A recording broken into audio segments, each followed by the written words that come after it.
Ah, the beloved Western comedy. It's about time we got another one. Wait, Western comedy, is that even a subgenre? Quick, name a Western comedy.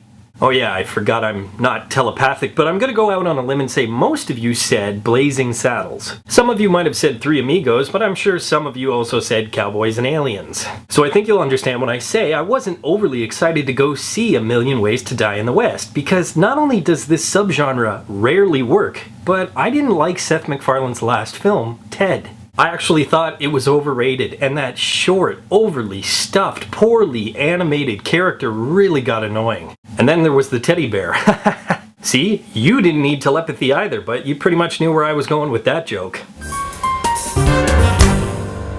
There's no denying that Seth MacFarlane is one of the most heard comedic voices of this generation. There's also no denying that not everybody wants to hear that voice. Although when you look at some of the most brilliant comedians in history, they're often also controversial, and just like MacFarlane, like to push the boundaries. Richard Pryor, Dennis Leary, Andy Kaufman, George Carlin, and Monty Python are just a few, and the one thing you can't take away is their intellect. These are very talented men, great writers, musicians, poets, even philosophers. And that's not to say that there aren't brilliant female comedians who have done the same, like Rivers, Barr, Garofalo, and Silverman. But to illustrate my point, I'm going to look at one of the best, Mel Brooks. Brooks was a comedian and a filmmaker that not only knew how to push the social boundaries, but knew how to deconstruct the genres that he was parodying, like Robin Hood Men in Tights, Spaceballs, Young Frankenstein, and of course, Blazing Saddles. I'm starting to appreciate that Seth MacFarlane is just that. He's brilliant, he's talented,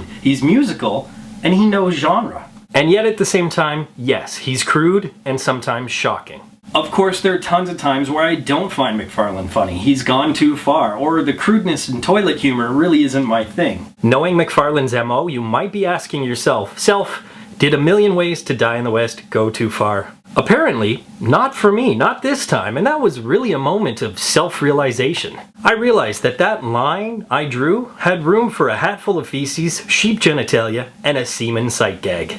As I mentioned though, there is a flip side to that toilet humor, as Seth MacFarlane and fellow writers Alex Sulkin and Wesley Wild know westerns and really deconstruct the genre. One of the best examples proving that is MacFarlane's hero, Albert, who's not really a western hero. Having himself as the most important character, you'd think that MacFarlane would be pulling Shyamalan. I'm the most important writer in the world. What an ass. Making Albert a coward, a lover, not a fighter. Well, it goes against everything that Western heroes stand for, but it does make the character much more relatable. What I really loved about MacFarlane's character and performance is that he's a 21st century character in the 19th century. As a result, there is some amazing quick wit, one-liners, and anachronistic comedy. And even if you're not a smartass like I am, you still connect with him. There are some genuine moments where you actually feel for Albert. He's an everyman, an underdog. And because that was the first time I really got that from MacFarlane, he is A Million Ways to Die in the West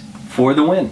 That really speaks to the ability of MacFarlane, that he is charming and sympathetic, but it also speaks to the rest of the supporting cast. There was some great chemistry between he and Charlize Theron, both romantically and comedically. Neil Patrick Harris also turns in a solid, cocky, and over-the-top performance. And anybody who can pull off confidence with a mustache like that named Foy has to be a man's man. What?